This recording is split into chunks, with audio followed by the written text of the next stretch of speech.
I spent so many years looking at my body and saying, I hate you. And I felt the physical and emotional repercussions of that self-loathing and that self-hate. It had nothing to do with anything except for the fact that I am a transgender person. As a small child, I just assumed that I was a boy. Right.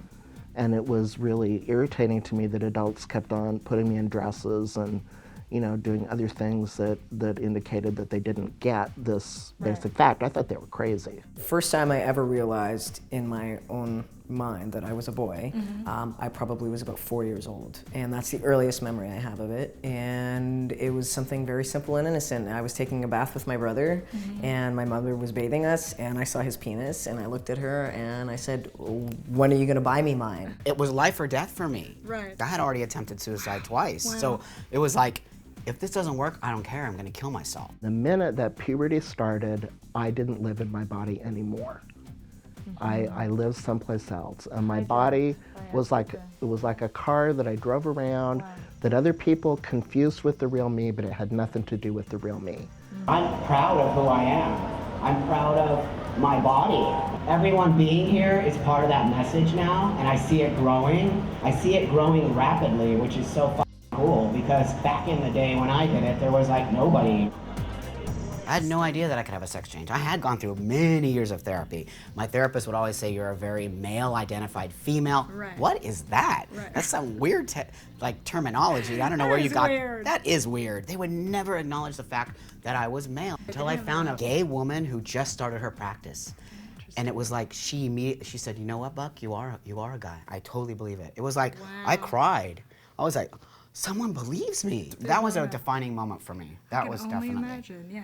But then now finding doctors was not easy. It was not easy. It took me a year at least to find someone who would do hormone therapy with me.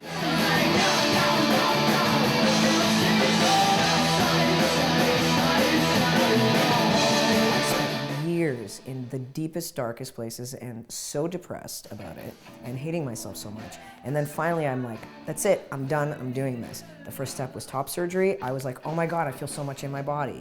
And that was one level to more happiness.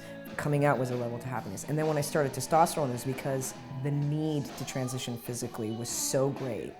I looked at myself every day in a mirror and I was like, who are you? I heard myself, especially as a vocalist and a singer. I was like, who is that? There was always this like separation of self.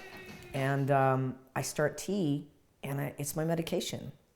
I'm fixed. The only thing I could think of was to try testosterone. And I told myself I had to pretend that nobody else cared what I was doing and that there wouldn't be any consequences, and that I just took it one step at a time. Right. And if at any point I didn't want to continue, I would stop. And what I found just was that the further along I went, the only thing that kind of kept me going was anticipating, okay, thank God, you know, the testosterone's in my body. I think I like who I am.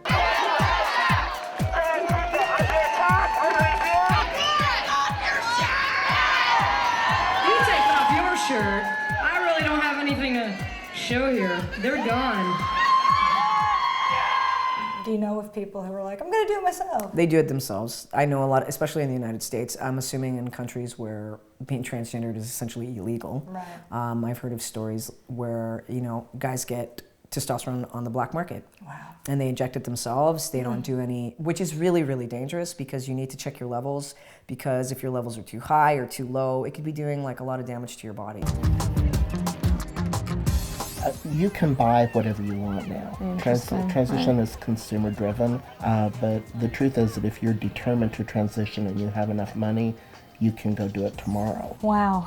I think one of the most helpful things anybody ever told me was being a tranny is all about waiting. I'm not done. You're not done. No, you don't get done. You don't ever finish. Fate, please don't hurt me anymore. Be tender with yourself, and you have to take time with yourself.